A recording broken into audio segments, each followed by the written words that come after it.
I ftuari për sonte është një personazh shumë i njohur këtyre anëve, është një personazh që njihet sidomos nga gjithë shqiptarët që janë të pasionuar pas botës futbollit.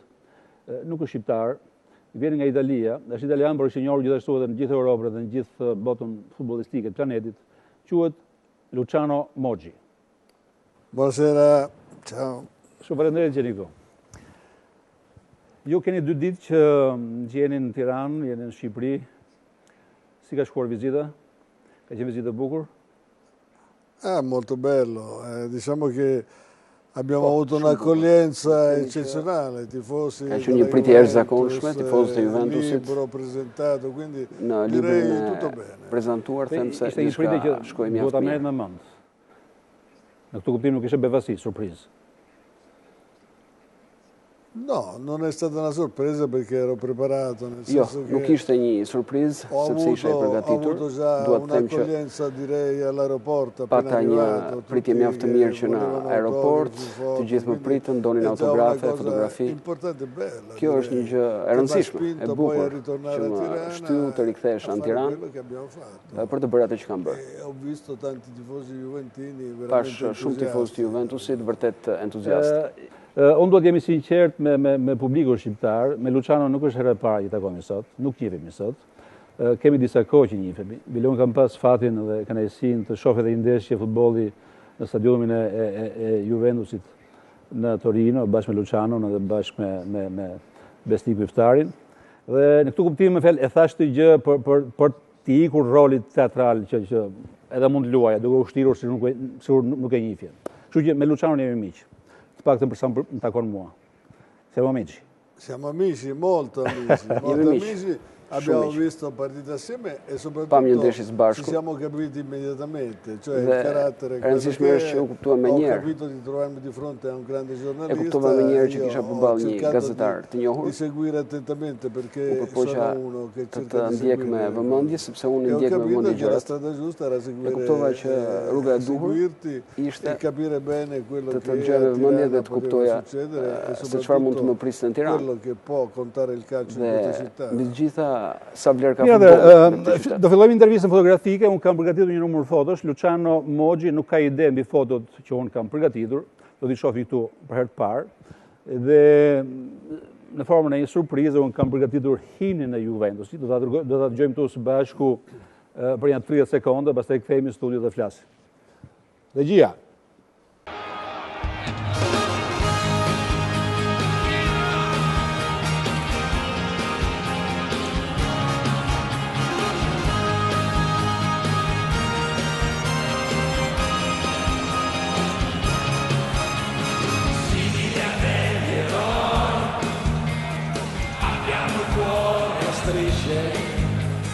Portaci dove vuoi, verso le tue conquiste, dove tu arriverai, sarà la storia di tutti noi, solo chi corre può fare di te la squadra che sei.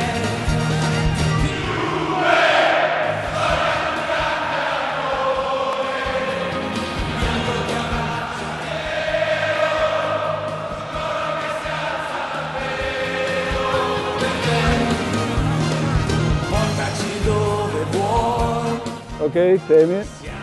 Ne në studio nuk e kemi dëgjuar mirë, por jam i sigurt që nëpër shtëpia tuaj e keni dëgjuar. Është himni Juves. Është një himn shumë familjar për gjithë ata që e ndjekin futbollin. Come nato? Si ka lindur himni? Si capisce molto, non ho capito molto bene quello che hai detto, ma soprattutto ho sentito poco l'inno, però è questo praticamente un inno che ho fatto fare io appena arrivato alla Juventus perché quello che c'era non mi piaceva molto. Abbiamo fatto un concorso e l'ha vinto Paolo Belli e l'inno è quello che stiamo ascoltando, veramente bello, è un incitamento veramente alla squadra e soprattutto il rievocare la storia della Juve. Me himnë si funksionon? Bëm aki që nuk e di, mbas shumë vitesh një himn i skuadrës, si skuadrë sektor të ndryshoj? L'inno non cambi? Perché cambia? Ma cambia l'inno perché praticamente, cioè la sostanza non cambia, Ndryshon himni, tani në fakt thelbi nuk ndryshon. L'inno è una cosa un po', era una cosa antica, Himni është che a diçka me piaceva meno, antike. e allora ho cercato di fare Ishte i di tillë mua nuk më innovare pëlqente aq, qualcosa, ndaj e rinnovare u vuol përpoqja significare anche ta rinovoj pak, portare in uno ta nuovo, rinovosh do të l'abbiamo portato thotë tra l'altro, bësh një him të ri. abbiamo fatto anche di più. Ndër të tjera bëm edhe më La tepër. squadra Nuk është se sollëm vetëm një him të ri. ha fatto un disco che addirittura Skuadra regjistroi një disk cantando, attenzione, i giocatori che cantavano, io që se avevo mbani mund poca lojtarët fiducia nelle qualità po këndonin, canore unë nuk është se dei kisha giocatori, però li ho shumë besim mandati, tek aftësitë e tyre për të hanno kënduar, vinto por il disco di platino addirittura. ata e kënduan poi, dhe fituan madje siamo edhe stati diskun e invitati platinit. anche a Sanremo, Pastaj edhe con la na ftuan squadra. në Sanremo, me gjithë skuadrën. Non hanno cantato a Sanremo. Ata nuk kënduan në Sanremo. Këngëtari mirë, ka përshtypjen Chi era Buffon. il migliore cantante? Buffon? Beh, più stonato di tutti era Trezeguet. Tani më Più pak i stonuari più bravo a ishte Trezeguet. cantare erano poca gente, insomma, non sapevano cantare granché. Të Però gjithë c'era nuk është se din Zambrotta këndojnë che shumë si mirë, por elevava di fronte a tutti quanti e Zambrotta, Buffon era abbastanza stonato. ndoshta ishte më Quindi mirë se të sono tjerë, ndërsa state Buffon corrette ishte le voci, paka shumë ovviamente. i stonuar. Però è stato un disco che ha avuto un Por successo do të thënë që ishte një disk që pati sukses të Luciano, jashtëzakonshëm. unë njoh historinë tënde, njoh gjithë karrierën tënde, edhe e di shumë mirë që ju keni qenë drejtor sportiv i Napolit, i Torinos, i Lazios, mos gaboj, i Romës, edhe Juventusit. Megjithatë ju identifikoheni vetëm me Juventusin. Përvojat e tjera kanë qenë më pak të rëndësishme? Beh, no, questo non direi. Io sono Io. nato effettivamente alla Juve perché Në fakt unë ho tek Juventus linda, cominciato da ragazzi, sepse no, e kam nisur praticamente a fare atje l'osservatore della që Juventus. fëmijë, Ho cominciato praktikisht da duke zero, duke fino a bërë raggiungere vëzhguesin poi për la Juventus, massima zbuluesin e poltrona. talenteve. E nisa nga zero Con praktikisht un'esperienza che praticamente mi sono portato appresso, me che mi një è servita eksperiencë që molto e per mora me vete dhe condurre e tenere më in pugno la shërbeu squadra e i për të dipendenti drejtuar della dhe Juve. për të mbajtur Diciamo skuadrën, che, menaxhuar skuadrën. quando si è in una squadra così, Le themi që kur jeni një skuadër tillë, skuadrat e tjera passano in sottordine, ma non è proprio. duken më pak të Io, per rëndësishme. esempio, sono stato al Napoli Por con nuk është kështu. Maradona, Isha tek con, Napoli në kohën e Maradonës, giocatori importantissimi. me lojtarë tjerë të nel rëndësishëm. serbo un ricordo eccezionale di questa squadra. Abbiamo vinto un Mbaj mend campionato. lojtarë të rëndësishëm të asaj abbiamo vinto una skuadre, Coppa UEFA, abbiamo vinto fituam një kampionat, një di tutto kupë e di UEFA, più, fituam con la squadra. gjithçka, kishim Con la mundësi me atë Juventus skuadrë. siamo diventati addirittura Me campioni Juventusin del mondo di u club. bëm E kampion questo è bote un motivo di në klube soddisfazione dhe per kjo me. është një Mua të arsye bërë për përshtypje që ju keni për të kënaqur. drejtuar skuadra të njëjtit qytet, edhe midis tifozëve të këtyre skuadrave ka një raport, se thua është gati urrejtje midis njëra tjetrës. Lazio, Roma, Torino, Juventus. Nuk ndodh që tifozët e Torinos t'ju urrejnë juve? Ma diciamo no, assolutamente no. Io per Jo, esempio, absolutisht jo. per fare il discorso ho diretto Unë për shembull, squadre për ta thënë drejt për drejt, di tutti i derby, cioè ho diretto a Roma, Unë kam Lazio-Roma, ho diretto kam qenë drejtues edhe në derbi, për Lazio Roma, për Torino Non ho fatto Juventus. solo il derby di Milano, Unë Milan-Inter. në vetëm në derbin e Milanës kam munguar tek Milan Inter. Anche perché, per esempio, Nuk është se tifozët urrejnë. E i tifosi del Torino mi rimpiangono adesso. Per shembull, tifozët e Torinos, tutti quando le c'era themi lei praticamente si facevano dei risultati. In effetti, Do të më donin të më kishin, sepse kujtojnë që kur isha unë, skuadra arrinte rezultate. Un'economia abbastanza Ishte një skuadër që kishte një ekonomi, Siamo një riusciti ad buxhet të arrivare paka shumë secondi in relativ. campionato e tra poco vincevamo la Coppa UEFA. Por shkuam mirë battendo në l'Ajax di kampionat migliori dhe tempi. për pak shkonim Kupën UEFA duke mundur Ajaxin në Kopën të Sono mira. esperienze che Kjo però është eksperienca mi hanno të cilat comportato praticamente il fatto di essere stimato da tutti quanti. këto eksperienca kanë bërë që të gjithë të më vlerësojnë. Vetëm në Romë nuk do të kështu. Atje tifozët janë pak të veçantë, nëse je me Romën, je kundër Lazios dhe Anasjeltas në Torino. Cercano di capire chi sa lavorare. Në Torino përpiqen të kuptojnë se kush është i aftë të punojë dhe për këtë respektojnë. Cila përvojë ka qenë më rëndësishme nga pikpamja emotive, e emocioneve, përvoja me Napolin e Maradonës apo përvoja me Juventusin, për te sukseseve që keni patur me Juventusin? Beh, diciamo che sono due cose diverse. Le themi që janë dy gjëra të ndryshme. Il Napoli viveva Gjëra të ndryshme. Napoli con dei giocatori importanti, un giocatore soprattutto Maradona che è un lojtar shumë të rëndësishëm si Maradona, që është një kampion absolut. Mjaftonte ai që të stimuloheshin tifozët, spektatorët. Di Maradona. Maradona e Napoli. Per quanto riguarda la Juve, Maradona ishte Napoli.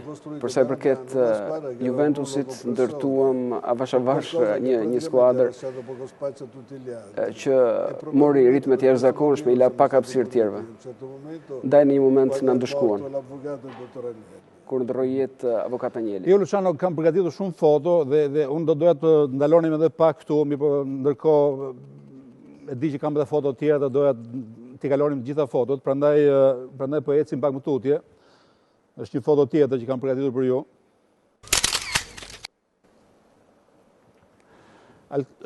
Disa gazeta më duke gjatë sportive. Nuk e kuptoj mirë. Disa gazeta më duken sportive. Janë gazeta italiane. E con i giornali italiani devo dire che il problema è venuto fuori. Me gazetat italiane la Gazzetta dello Sport lindi një problem, sidomos me Gazzetta dello Sport. È venuto fuori quando sono morti appunto coloro che reggevano kur ndërruan jetë ata që drejtuan Juventusin Anjelët. Perché sostenevano praticamente Milan e Inter, su questo non na usulën, sepse ata mbështesnin Milanin dhe Interin. Ancorché non si possa dire, però la realtà qual è che i giornali locali sostengono le squadre locali. Saksisht, por fakti është që gazetat lokale mbështesin klubet lokale. Sport nei nostri confronti. Por Gazzetta dello Sport maturata nel pati një konflikt me ne, gjithçka u famë qartë të Calciopoli, famshëm. Non sono in Italia ma anche all'estero. Por këto lajme dolën për te Italisë. Ata publikuan lajmet e Calciopolit në mbar botën. Dhe në disa raste ata shpalosin një realitet i cili ndoshta nuk ishte aq i vërtetë. Sulmi që Juve ju kanë bërë në kuadrin e Calciopolit është një sulm, si thuaç, i bërë nga gazetat, i bërë nga jashtë Torinos, i bërë nga brenda Torinos, i bërë nga brenda Juventusit. È abbastanza complesso. Kjo është një çështje paksa komplekse. Che è partita da Torino. Mund të them se nisi filloi nga Torino. Menjëherë pas vdekjes së dy të mëdhenjve të Juventusit, Umberto dhe avokat Anjeli, morti loro praticamente c'è në momentin që ata ndërruan jetë, filloi lufta për bashkëdhënësinë, për trashëgimin. Ne ishim një ndërmarrja në atë moment që ecste mjaft mirë. Ishte pjesë e grupit Fiat. Lindi frika se ne mund të përfitonim nga kjo, sidomos Giraudo për të bërë të vetin klubin, gjë e cila nuk ishte absolutisht e vërtetë. Ndaj na sollën në disa kushte ku Telekomi na përgjonte edhe mbi gjëra të cilat në fakt nuk patën një rrjedhoj penale, sepse ato përgjime në vetvete, në ato përgjime flisnin për futboll, për biznes futboll dhe jo për të dëmtuar të tjerët dhe për të patur avantazh ne. Pavarësisht kësaj, ne vazhdojmë procesin, por duhet thënë që avokati i Juventusit në procesin sportiv shkoi dhe tha se pasi kishte lexuar për një avresh të gjitha përgjimet, na nxori përballë publikut si fajtor numër 1 për këtë situatë. Si thuaç, ishte zgjedhur pikërisht për këtë qëllim. Ishte një avokat i keq? Io se era scelto, dunque, l'avvocato si chiama Zaccone. È uno dei migliori avvocati del foro di Torino. Më të mirët në Torino. In quel momento però o ha fatto quello che le hanno detto oppure non ci ha capito niente. Ose nuk mori vesh asgjë. Io glielo dico sempre in ogni circostanza, in televisione e sui giornali, però non ha fatto mai una querela. Por ai asnjëherë nuk ka hedhur gjyq. Ha finalizzato un qualcosa che praticamente non è reale. Finalizzoi diçka që nuk është reale. Come quando la proprietà finalizza qualcosa e pone in essere un discorso di colpevolezza da parte dei propri dipendenti, ovviamente tutti gli altri vanno appresso. Të gjithë pastaj ndjekin kur bashkëmi vet biznesi finalizon punën. Apo ka bërë atë që kanë thënë të tjerët? Questo non lo so, però sensazioni particolari ne ho. Por kam disa ndjesi. E non stimo Zacconi per uno che possa raccontare frottole. Nuk është se mendoj që ai është një njeri I cili tregon gjëra që nuk janë. Por ai thotë se lexoj gjithçka në një javë, ndërkohë që avokatët e mi lexuan në 4 vite gjysmë. Ndaj mund të hipotezoj se ai ka shkuar atje me një ide shumë të qartë, por nuk jam I sigurt për këtë. Kam dyshimet e mia, shumë. Se të qoftë, ideja juaj është nëse do ishin gjallë akoma vëllezër Danieli, kjo histori nuk do kishte ndodhur. Assolutamente no. Ma non Absolutisht jo. Non solo se non fossero morti l'avvocato. Jo vetëm në rastin që ata nuk do të kishin vdekur. Mjafton që të mos kishte vdekur avokati që kontrollonte të gjithë pronën e Juventusit dhe familjes.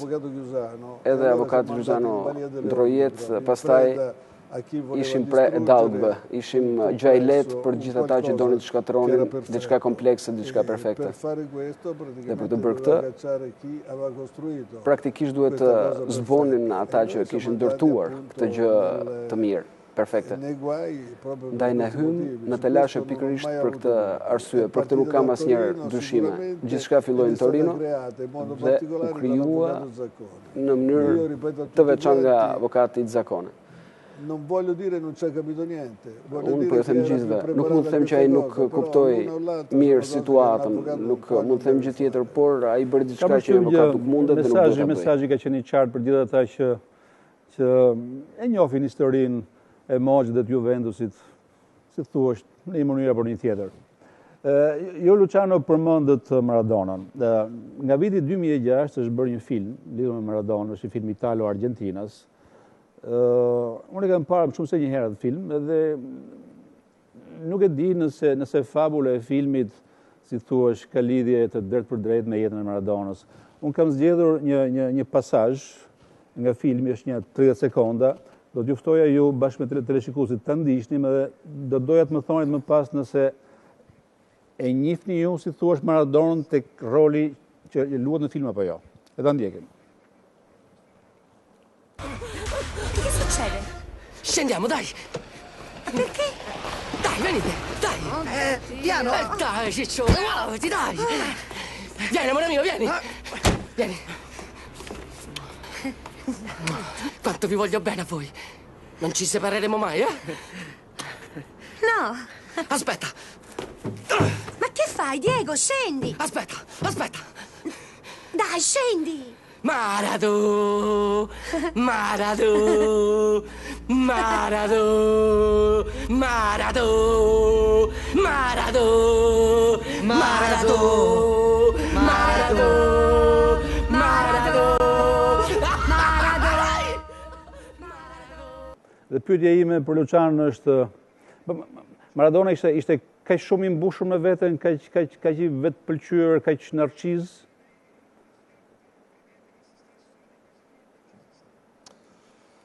Allora, Maradona ha vissuto male a Napoli. Maradona jetoi keq në Napoli. Ha vissuto male a Napoli perché Napoli è una città che mangia pane e pallone, come si dice. Napoli ha bukë dhe plumb, është një shprehje tipike italiane. Non poteva uscire da casa. Ai nuk mund të dilte nga shtëpia. Nuk mund të dilte përgjatë ditës, sepse përndryshe do t'i vërsuleshin gjithë tifozët, do t'i kërkonin autografe, fotografi, gjëra të tilla.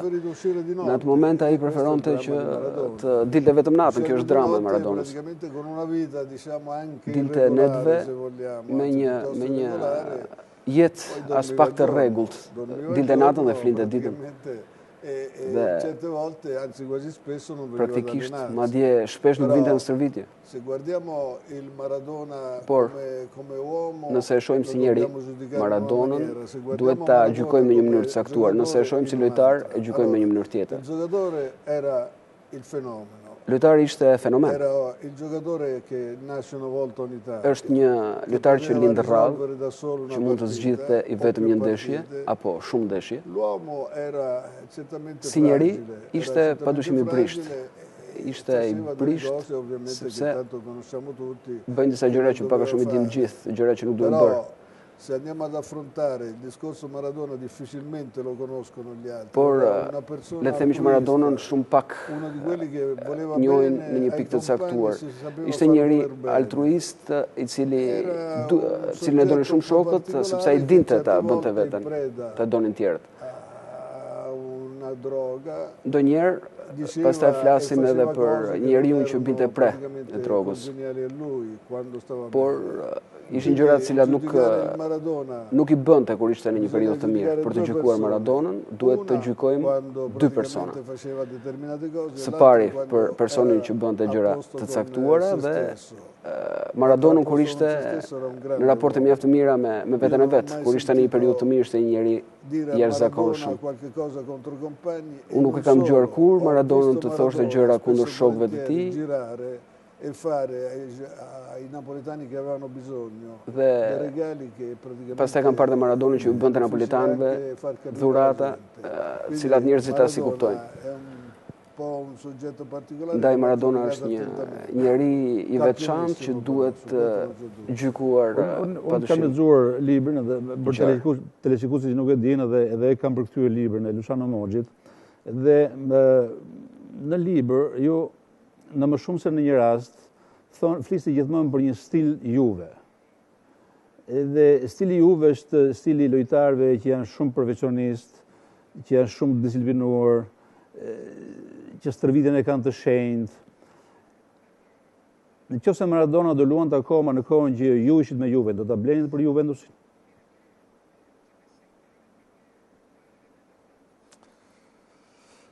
È difficile come giocatore lo prenderei sicuramente. Si lojtar, padyshim që do ta kisha marrë. Probabilmente lo correggerei. Si njeri ndoshta do duhet ta korrigjoja, edhe pse është vështirë të korrigjosh dikë i cili ka probleme. La Juve ha tutto uno stile particolare. Juventusi ka një stil të gjithë të veçantë.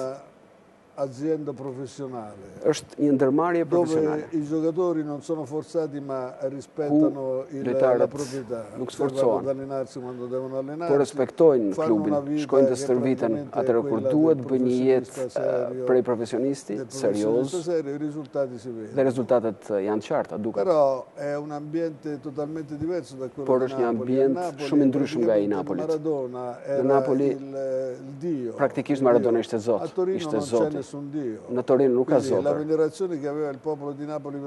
Admirimi që kishte populli i Napolit për Maradonën kalonte edhe kufite i gjithçkaje që ndjen tifozi. Ndër përbrenda tij.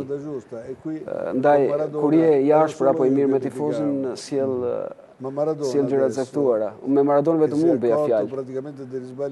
Pastaj kur Maradona e kuptoi për gabimet që ka bërë, padyshim kur vjen në Itali vjen më kërkon mua, pastaj shkon takon tjerët.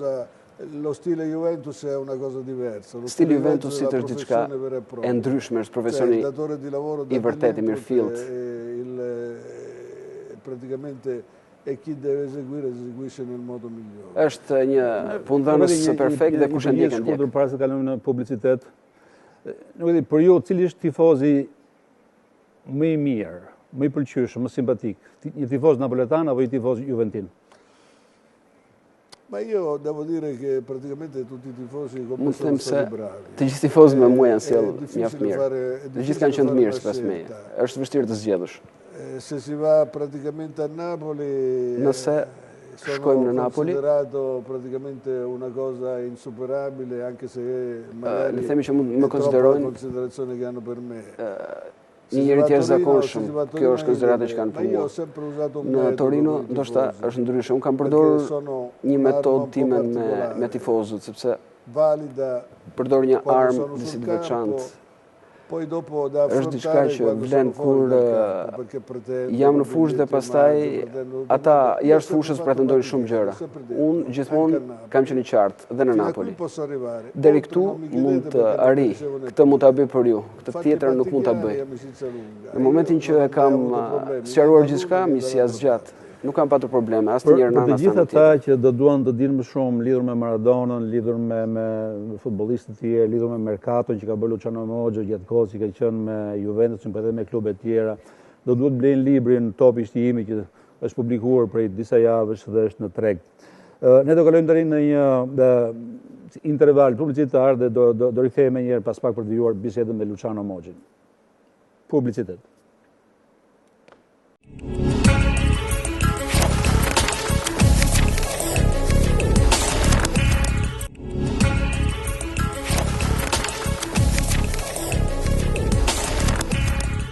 Jam në studion e programit Jamais Vu për gjithë ata që sapo janë sinkronizuar me frekuencat e televizionit Euronews, me ish drejtorin e përgjithshëm të klubit Juventus, il direttore, si quhet par excellence, Luciano Mogjin. Mirëndere, vazhdoj me fotot e tjera. Foto e radhës do të jetë një foto special, nëse nuk e gaboj.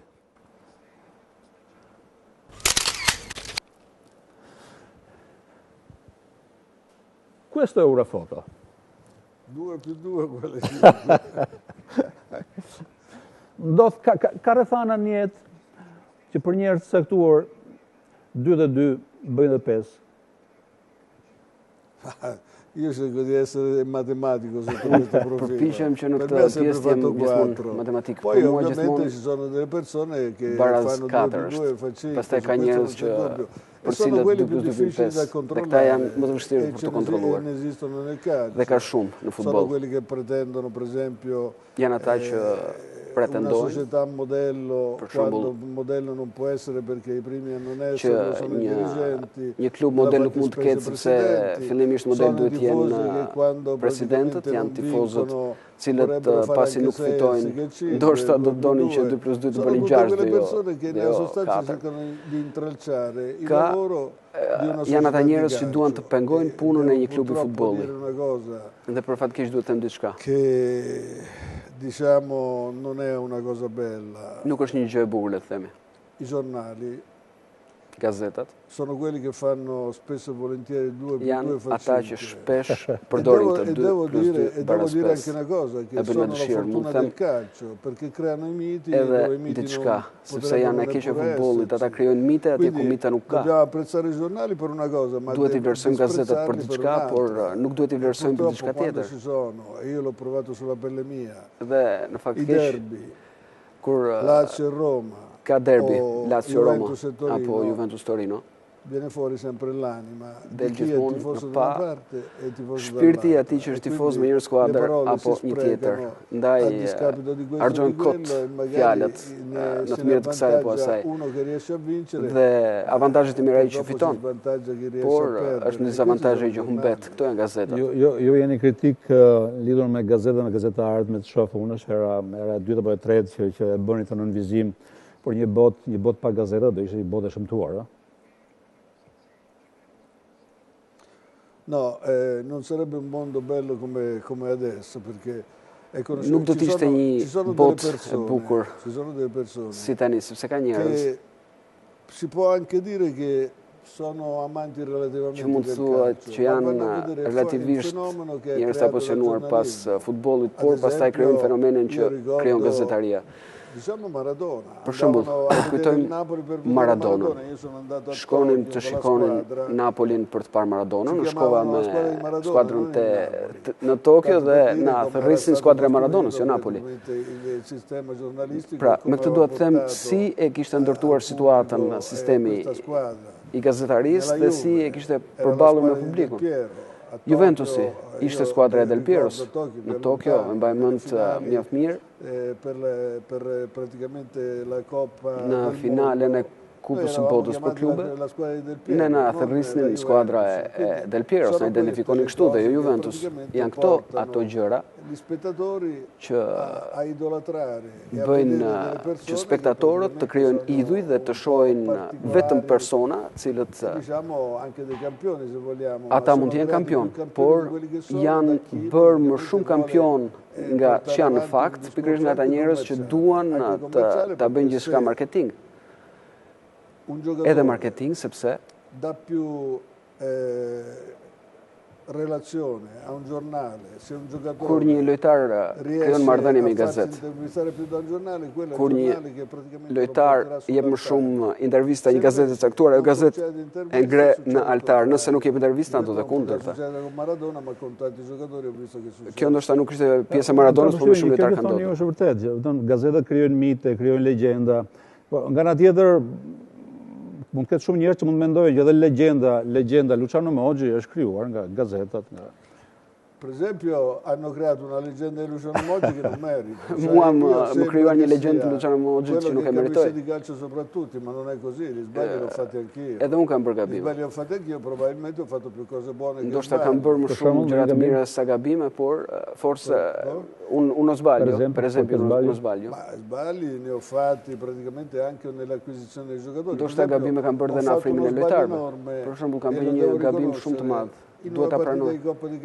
Në një ndeshje të Ligës së Kampionëve në Munich,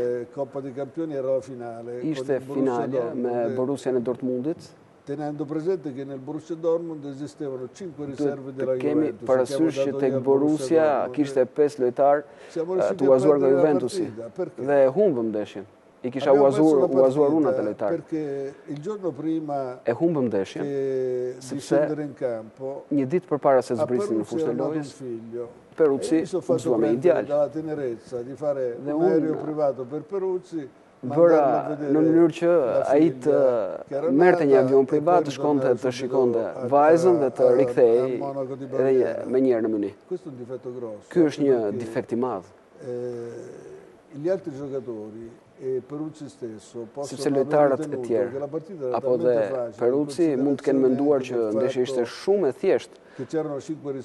Duke patur parasysh që tek Borussia Dortmund kishte rezervatonat. Dhe e morën shumë thjesht dhe pam veten teksa humbnim një ndeshje cilën mund ta fitonim, duhet ta fitonim. Bëm pak a shumë siç bëri Interi në 2002, në 5 maj të 2002, që humbi një kampionat që praktikisht e kishte fituar, sepse menduan se kishin fituar. Ka përshtypjen që kjo nuk do të thotë, besoj unë, që nëse ju nuk do të jepni lej Peruzzit, ndeshjen do ta fitonit. Këtë se di. No, questo no, assolutamente no, però diciamo che si dà la sensazione ai giocatori por i jepet lojtarëve ndjesia se kjo është një ndeshje shumë thjesht e fituar. Në këtë nuk ka dyshim, për këtë e kam qortuar veten gjithmonë. Por kam pranuar gjërat mijat që vlejnë, unë jam përpjekur të mësoj nga gabimet që kam bërë. Kam mësuar nga gabimet e mia për të mos i përsëritur dhe nuk i kam përsëritur këto gjëra. Dhe ndoshta i kam hyrë në hak në lojtarë që Për të thënë pak mesazhi fotos. Ju do kishit qejf të punonit me vartës, të kishit për vartës njerëz nën komand, njerëz që do thonin që 2 dhe 2 bëjmë 5 sepse kështu do mendonin dhe ju, sipas atyre. Beh, io diciamo che se avessi della gente da comandare Le them që nëse do të kisha njerëz në urdhra per i quali 2 più 2 fa 5, li metterei a prendere delle lezioni di matematica, per fare capire che 2 più 2 fa 4 non si può andare oltre. Kuptonin mirë se 2 plus 2 bën 4. Kam përgatitur një video ku është një italian që imiton në mënyrë fantastike Luciano Moggin, edhe në një moment caktuar i ka bërë një telefonat presidentit të Federatës Italiane të Vekjos. Dhe midis tyre është bërë një bisedë shumë interesante. Zëri që imiton Luciano Moggin e imiton në mënyrën më besnike të mundshme, të paktën sipas meje. Le ta ndjekim. Tu come stai di salute? Bene? Ma sì, insomma, dai.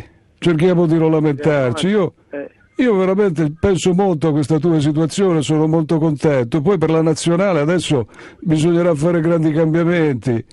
Sicuramente. Chi mettiamo alla guida? C'è Mancini, c'è Conte, poi c'è anche Guidolin, questo scrivono i giornali.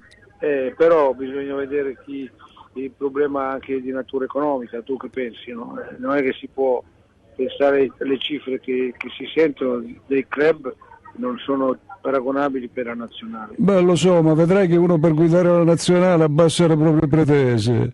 Tu chi preferiresti?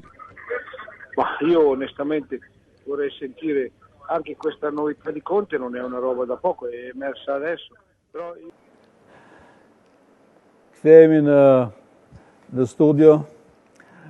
Ti nuk e dije që ekziston kjo.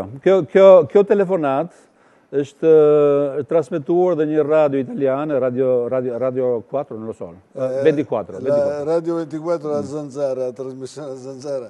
Po, në programin La Zanzara. Con tutte le scarpe. Mund të them që Tavecchio kujtoj vërtet se isha Rabranda a parlare. Ai mendoi se isha vërtet unë që po flisja. Ne kemi një miqësi tonën. Quando era vicepresidente della federazione, sepse kur Tavecchio ishte zëvendës presidenti i federatës, vinte në Torino për të marrë komandimin dhe që të bëj presidenti i federatës. Non ha preso parte praticamente a nessuna delle cose che hanno coinvolto la Juventus. Nuk ka qenë pjesë në asgjë që përfshiu Juventusin, sepse në atë kohë ai ishte jashtë federatës, ishte Carraro dhe ai ishte komandanti. Vetëm ai ishte i komandante. Së fundmi ka thënë disa gjëra interesante, duke filluar nga kombëtarja. Ka thënë që vërtet Juventusi ka fituar 32 tituj në fushë dhe nëse këtë e thot presidenti i federatës është diçka e rëndësishme. Il discorso dell'intervista. Pastaj i rikthehemi intervistës. Nuk është tip shumë diplomatik Tavecchio. Është saktësisht e kundërta e Carraros. Ai është midnak më ditë dredoj, kurse Tavecchio është një njeri thjesht. Që u ka thënë edhe disa lojtarëve me ngjyrë që zbresin me banane nga pema dhe këtë gjë e ka paguar shtrejt. Është njeriu dur për drejtuar federatën sot në Itali? No. Jo. Non credo che sia in questo momento l'uomo giusto. Nuk mendoj se është njeriu i duhur në këtë moment, sepse është një periudhë futbollistike disi e keqe për futbollin italian. Është periudha më e keqe e futbollit italian, sepse nuk është më në lartësinë e atij futbolli që fitoi Kupën e Botës, nuk ekzistojnë më drejtuesi të mparshëm. Con la federazione ha delle carenze che praticamente non riusciranno mai a venir meno. Dhe ai patjetër që duhet të mbyll me anë të federatës shumë gjëra që nuk mund të sqarohen ndoshta kur. Është ndoshta një njeri më i përgatitur nga ana futbollistike do të kishte bërë shumë më mirë, por është një president i zgjedhur me shumicë, me përqindje të lartë votash, 63% ndaj, duhet ta marrim parasysh, duhet të shohim si do të bëjë përpara federatës. Tavecchio nuk është njeriu dur për drejtuar federatën italiane. E thoni sepse jeni në një studio shqiptar dhe me siguri lajmi nuk do shkojë në Itali, apo është një gjë që do ta thonit edhe po të ishit në Itali, po të pyeteshit? No, io infatti non critico mica Tavecchio. Unë në fakt nuk është se po kritikoj. Ho detto soltanto che si trova in un momento critico per il calcio italiano, dal quale difficilmente potrà venire fuori. Në një moment kritik të futbollit italian, nga i cili futbolli mesor se të dalë. Është një moment plot polemika, kur është moment kur kombëtarja nuk është në lartësinë e duhur, ndaj duhet një president që ka atributet e duhura për të bërë që futbolli të ecë përpara. Sepse në Itali janë mësuar të fitojnë, dhe kjo është një kombëtare që nuk do të ketë mundësinë të fitojë. Që Tavecchio nuk i ka aftësitë, jo sepse si njeri nuk i ka aftësitë, por sepse do të ishte vështirë për kudo që nga i stol të arrijë rezultatet, se rjedhoj kritika do të jenë të jashtëzakonshme. Ky ka qenë një post që ju keni çuar ndonjëherë në përmendje për vete, e keni lakmuar, e keni pasur ambicje? Avevano paura che la raggiungessi. Kishin frikë në fakt që unë të mbërija në këtë post, ndoshta prandaj erdhi dhe Calciopoli. Diciamo che in questo momento né io né altri. Le të them që në këtë moment as unë, as të tjerë mund të bëjnë diçka pozitive për futbollin italian. Është një futboll që duhet të rindërtuar nga fillimi. Shumë të huaj kanë pushtuar skuadrat italiane, disa të huaj që nuk kanë vlerat për të ndryshuar dhe për të përmirësuar skuadrat italiane. Dai 10 a 11 giocatori che fanno parte di una squadra. Le të themi që nga 10 nga 11 lojtar që janë pjesë e skuadrave janë të huaj dhe ju marrin vendin italianëve. Le të themi që ka një skuadër me italianë siç është Sassuolo që po tregon të gjithëve se mund fitohet dhe me të rinj italian, ndaj nuk është faji atyre që drejtojnë. qualcosa che può raggiungere uno nuovo. Dhe nuk është se është diçka që mund të arrijë një njeri asun vetë, sepse vështirësia është të rigjojnë ata lojtarë cilët janë haruar. Le të themi që ekipet zinxhir ndoshta nuk kanë më arsye për të ekzistuar. Ata ka lojtarë aty, ja për shembull, dy lojtarë të rëndësishëm si Verratti dhe Immobile preferuan të ikin jashtë, njëri tek Paris Saint-Germain, tjetri tek Borussia Dortmund, sepse në Itali nuk i vlerësuan. Sassuolon, Zaza është një lojtar i denjë për Juven? Beh, Zaza sicuramente è un giocatore importante, un attaccante un po' particolare. Është një lojtar i veçantë, ha cercato di fare un'opera abbastanza importante nelle dei giovani migliori. Të bëndë diçka të mirë, duke nxjerrë në pa skuadrat, të nxjerrë në pa lojtarët më të mirë, siç është Turaro i Genoas, janë lojtar produkti i futbollit italian.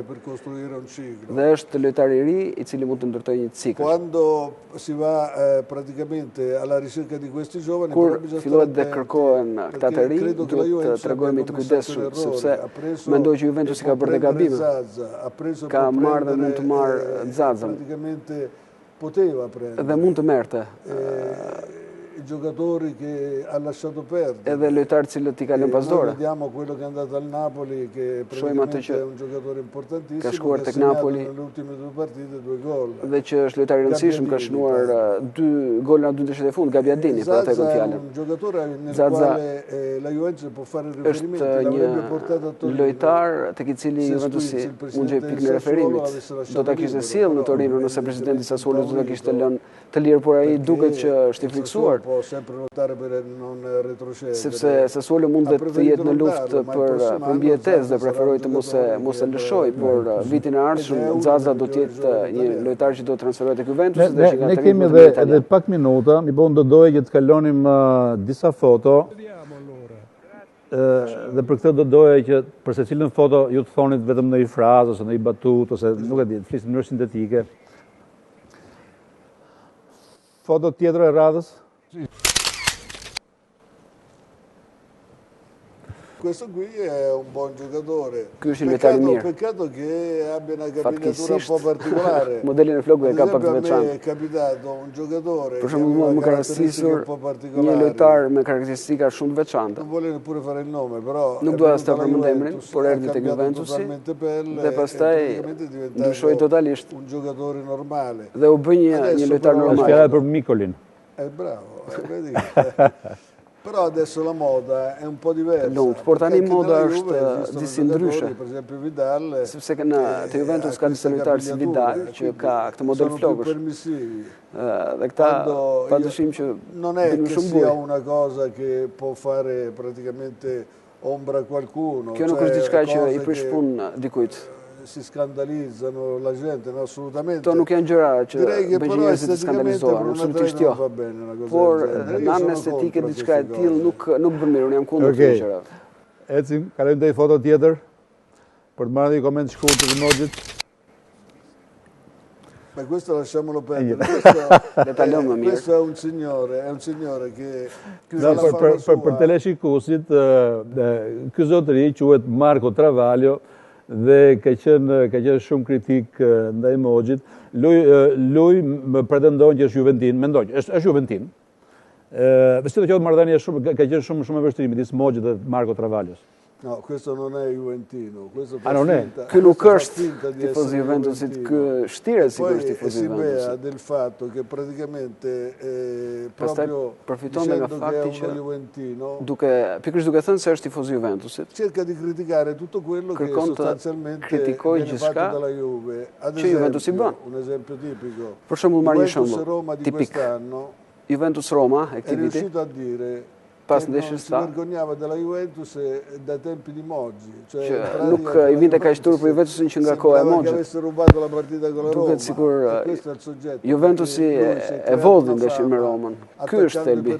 Ai krijoi famë duke sulmuar personazhe. Nëse do të kishte sulmuar dikë që nuk e njeh askush, ai nuk do të kishte bërë kaq, ai nuk humb kohë, sulmon kudo Berlusconi e tjerë. Një tifoz i një skuadre nuk do të jetë në asnjë rrethan kritik ndaj skuadrës, ndaj drejtuesve, ndaj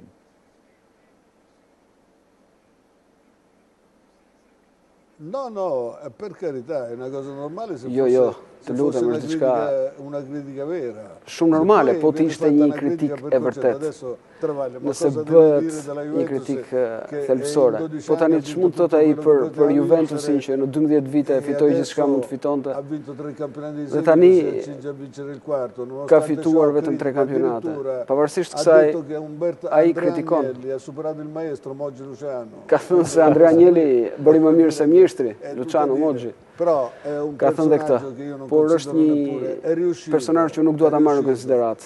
Ka shkruar së bashku me të tjerë një libër, Lucky Luciano, dove praticamente si dice di tutto e di più. Ku thot gjithçka, nuk kurset për asgjë. Che un incidente stradale lui l'ha considerato praticamente un omicidio. Pra, le themi që ka bërë, ka thënë edhe gjëra cilat nuk konsiderojnë dhe vrasje. Che tutti lo querelano, ma le querele vengono tutte të gjithë ata që e hedhin në gjyq në fund përfundojnë që gjyqi të riqet. Kjo është situata. Foto tjetër.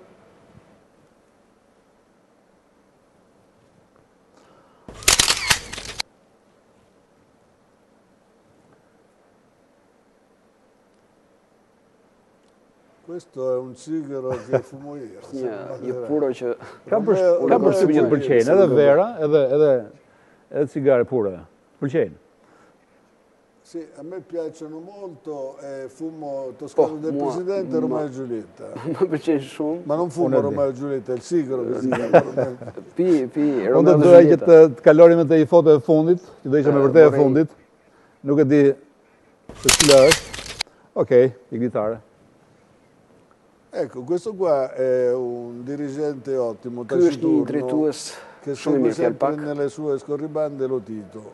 Që non è che si mette particolarmente in evidenza perché a me si pensa lo Tito da solo, no? Që del në pas, sepse për të dalë në pas vetë lo Tito që do të dalë.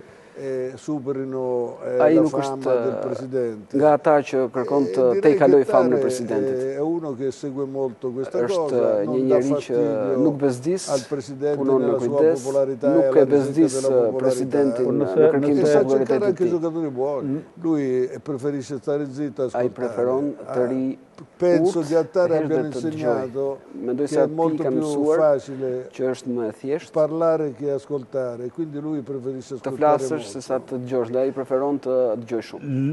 Më shumë i ka dhënë Luciano Moggi futbollit, apo më shumë i ka dhënë futbolli Luciano Moggit? Beh, diciamo che io ho dato al calcio perché i kam dhënë futbollit, se è stata vinta un campionato del mondo in Italia, fituar një kupë bote nga Italia, i detyrohet lojtarëve që kam gjetur unë. L'Italia, 4 nella Francia, che si contendeva il titolo, per cui però non posso neppure ishin 5 tek kombëtari italianë dhe 4 tek Franca. Le them që kam marrë shpërblim për atë që kam bërë dhe për të rikthyer diskutimit të Calciopolit, cili nuk e përfundova. Duhet të them që jam i lumtur që procesi sportiv dhe ai administrativ përcaktuan se kampionati ishte i rregullt, shorti ishte i rregullt dhe akuzat ishin ato që na çuan, ishin to akuzat që na çuan në proces, ato ranë që dyja. Ndaj, përse flasim për Calciopoli, lei rimarrà nella storia del calcio. Beh, io non so se rimarrò nella storia del calcio, però sicuramente con le vittorie sicuramente rimarrò per quello che è stato fatto. E i primi a riconoscermelo sono i tifosi. Mendoni se më mirë do t'ju vlerësoj historia, apo më mirë po vlerësojni sot? Ma se penso per come sono valutato oggi direi molto bene. Nëse flas për mënyrën si më vlerësojnë sot, non so se mi sono meritato, mi merito questa cosa. Nuk e di nëse direi e meritoj këtë abbastanza gjë. bene. Poi Por le them që della storia preferisco mirë. non parlare. Pastaj për historinë nuk dua të flas. Parlano quando si è morti. Sepse për historinë flasin kur ke ndruar jetën, ndaj e lëm parë. È stato un piacere averti qua. Io ti ringrazio tutti quanti. Unë ju falenderoj. Sono felice di essere ju falenderoj gjithëve. Jam I lumtur që isha në Tiranë, që isha së bashku me tifozët e Juventusit, se janë shumë. Dhe miqtë e mi, dhe ty që më ftove në studio, shpresoj të rikthehem së shpejti. Grazie mille. Prego. Faleminderit. Mirë, kjo është edhe fundi I programit Jamais vu për sonde, ku pata kënaqësinë që të kisha Big Luciano, il direttore, ish drejtorin e përgjithshëm të klubit Juventus, gjatë karrierës vetë ka arritur një numër të madh suksesësh që I njohin, sidomos në veçantë tifozët e Juves. Përsëris, ky është edhe fundi I programit Jamais vu për sonde, bashkë do shihemi të shtunë në ardhshme, deri atëherë, ja